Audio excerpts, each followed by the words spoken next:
नमस्कार, आप देख रहे हैं ईस्टर्न स्काई मीडिया समाचार बुलेटिन के साथ मैं हूं स्वाति ढल। देश भर में हजारों लोगों की जान ले चुके स्वाइन फ्लू ने अब मणिपुर में भी कहर बरपाना शुरू कर दिया है। बुधवार को इम्फाल के शीजा अस्पताल में स्वाइन फ्लू से पीड़ित 2 महिलाओं ने दम तोड़ दिया। मणिपुर में स्वाइन फ्लू से जान गंवाने वाली महिलाओं में ब्रह्मपुर नाहबम लिकाई से 35 साल की गीता देवी और कोंगपाल से मणि देवी शामिल है। इस जानलेवा बीमारी की रोकथाम पर चर्चा करने के लिए मंगलवार को मणिपुर के पुराने सचिवालय में प्रेस कॉन्फ्रेंस की गई। कॉन्फ्रेंस में राज्य स्वास्थ्य विभाग के प्रमुख सचिव डॉक्टर सुरेश बाबू, स्वास्थ्य निदेशक डॉक्टर ओ इबोमचा, रिम्स के डायरेक्टर प्रोफेसर अरुण और शीजा अस्पताल के प्रबंध निदेशक के.एच. पॉलिन उपस्थित थे। पूरे देश में स्वाइन फ्लू से मरने वाले रोगियों की संख्या 1500 के पास पहुंच गई है। वहीं लगभग 26,000 लोग इसकी चपेट में बताए जा रहे हैं।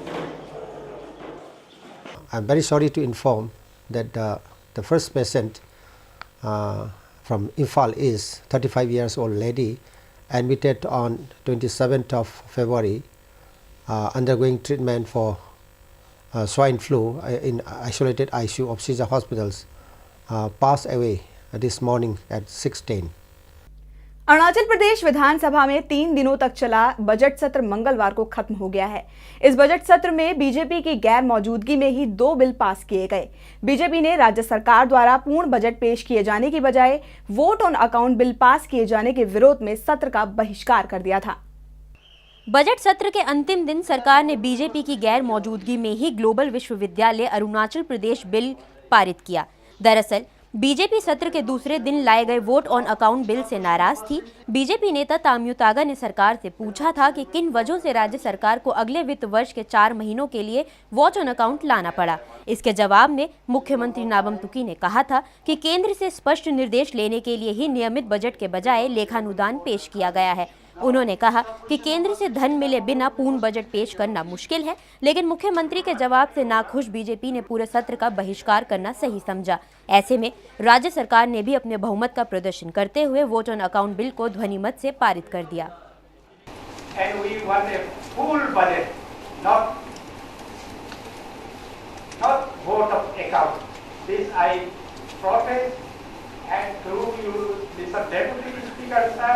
We cannot be party to this sort of activities. I and my party, we will not be party to passing of this vote, and will make and walk out, and we protest, and we will never this, and we rest of this session of the fourth legislature of the 6th legislative assembly, I boycott. Thank you very much. Arunachal Pradesh में मुख्य विपक्षी दल BJP ने budget सत्र के दौरान कांग्रेस सरकार पर मनमाने रवैये का आरोप लगाते हुए इस मामले में गवर्नर लेफ्टिनेंट जनरल निर्भय शर्मा से हस्तक्षेप की मांग की है। बीजेपी प्रदेश अध्यक्ष ताई तागाक ने सत्तासीन कांग्रेस पार्टी पर आरोप लगाया है कि उन्होंने मनमर्जी करते हुए 6 दिनों तक चलने वाले बजट सत्र को 3 दिन का कर दिया। बीजेपी का आरोप है कि कांग्रेस पार्टी ने पूरे सत्र के दौरान विपक्ष को नजरअंदाज किया है। इसके लिए उन्होंने राज्यपाल निर्भय शर्मा से मांग की है कि वो पूरे मामले पर पक्ष रखें। प्रेस कॉन्फ्रेंस में बीजेपी ने विधानसभा सत्र के बहिष्कार करने के फैसले पर सफाई देते हुए कहा कि उनकी पार्टी सरकार द्वारा पूर्ण बजट लाने की बजाय वोट ऑन अकाउंट लाने के फैसले के खिलाफ है। राज्य सरकार पर हमला बोलते हुए तागाक ने कहा कि सरकार के पास भविष्य की कोई योजना नहीं है और वे विकास कार्यों के लिए मिले धन का दुरुपयोग कर रही है। विधानसभा सत्र कहीं एक बच्चा का मार्बल खेलने का जगह नहीं है। स्टेट में सबसे उसको ऊंचा लोकतंत्र का इंस्टीट्यूट माना जाता है। सरकार जिंदा है, विधायक का सवाल जवाब दे। सरकार मुर्दा है और लिखेगा जवाब देंगे। आपके माध्यम से हमने देखा और हमारे 11 विधायक के सवालों में से 5% तक भी जवाब विधानसभा का अंदर में नहीं मिला। बहुत ही शर्मनाक और दर्दनाक की ये लोकतंत्र का स्थिति है आज अरुणाचल प्रदेश में। वहीं बीजेपी सांसद तापिर गाओ ने कहा कि सत्र का बहिष्कार करना लोकतांत्रिक ढांचे का एक हिस्सा है। It will be in the history of Arunachal Pradesh and it will also be in the history of Indian democracy that Honorable Governor has summoned the elected representative for 6 days assembly, and nowhere they reduce it into 3 days. This is only an eyewash. Eyewash against their corruption, against their financial crisis in the states. So, in the financial year of 13 to 14,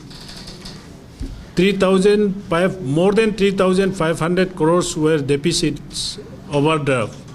Then imagine this financial year it will cross more than 4,000.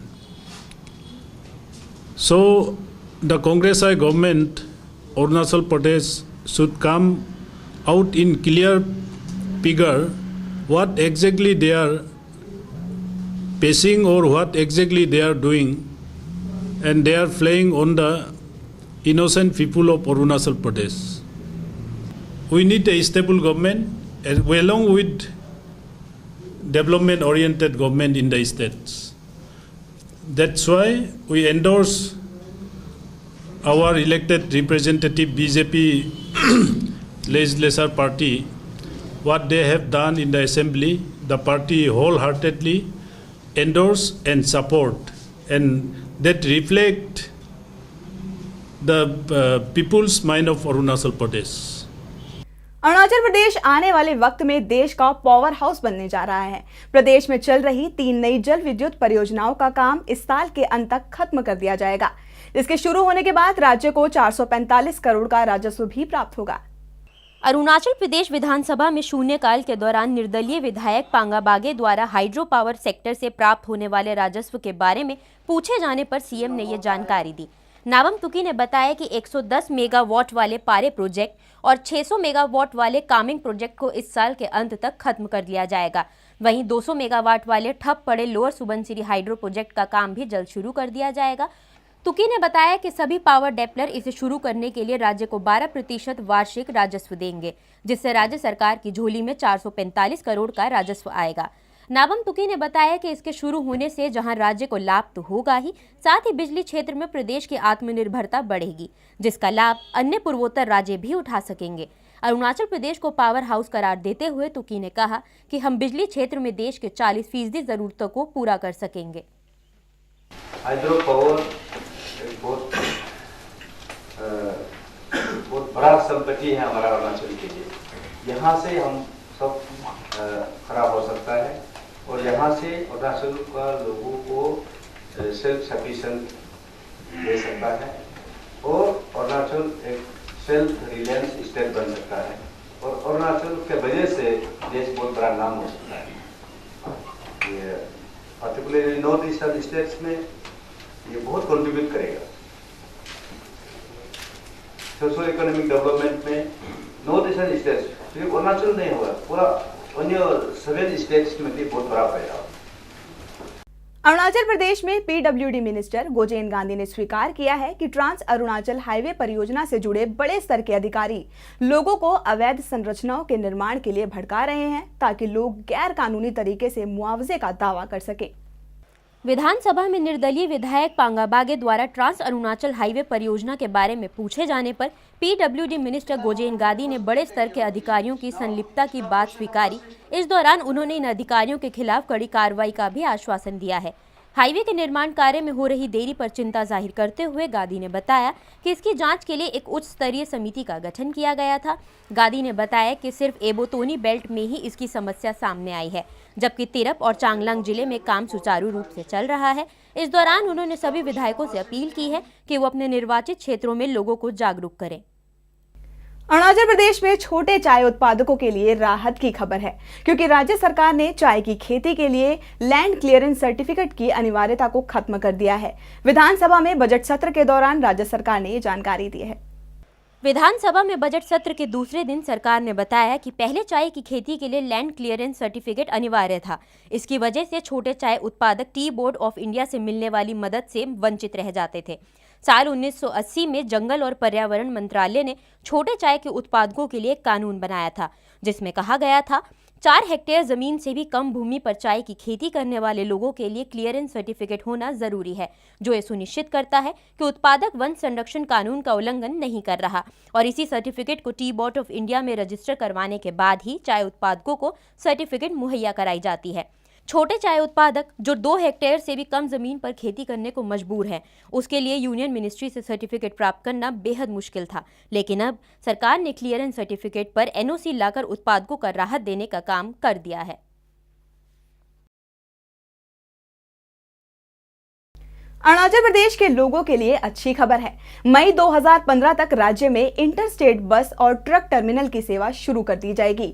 शनिवार को मुख्यमंत्री नाबम तुकी और शहरी विकास मंत्री पेमा खांडू ने ISBT के चल रहे काम का जायजा लिया। अरुणाचल प्रदेश के निरजुली में बन रहा आईएसबीटी 82,697 वर्ग मीटर क्षेत्र पर बनाया जा रहा है और ये गुवाहाटी के आईएसबीटी से भी बड़ा होगा। इसे 19.8 करोड़ की लागत से बनाया जा रहा है। आईएसबीटी पर यात्रियों के लिए प्रतीक्षा कक्ष, फूड कोर्ट और क्राफ्ट बाजार की सुविधा उपलब्ध होगी। मुख्यमंत्री नाबम तुकी और शहरी विकास मंत्री पेमा खांडू के दौरे के दौरान शहरी विकास विभाग के संसदीय सचिव तेची कासो भी मौजूद थे। नागपुर के बाद अब त्रिपुरा भी संतरों के उत्पादन का हब बनता जा रहा है। राज्य के कृषि विभाग के अनुसार पिछले 3 सालों में त्रिपुरा में संतरों के उत्पादन में काफी इजाफा हुआ है। त्रिपुरा में कृषि विभाग की ओर से जारी रिपोर्ट के मुताबिक साल 2011 से 12 के बीच राज्य में 23,590 मीट्रिक टन उत्पादन हुआ था, जबकि 2012 और 13 के बीच 28,800 मीट्रिक टन संतरों की पैदावार हुई। वहीं साल 2013-14 के बीच 33,900 मीट्रिक टन संतरों का उत्पादन किया गया है। पिछले 3 सालों में त्रिपुरा में कुल 85,911 मीट्रिक टन संतरों का उत्पादन किया गया है। रिपोर्ट के अनुसार राज्य में 22,141 संतरों के उत्पादक हैं, जो 7,642 हेक्टेयर जमीन पर संतरों की खेती करते हैं। बता दें कि राज्य में जम्पुई पहाड़ियों पर संतरों की खेती के लिए काफी प्रसिद्ध है।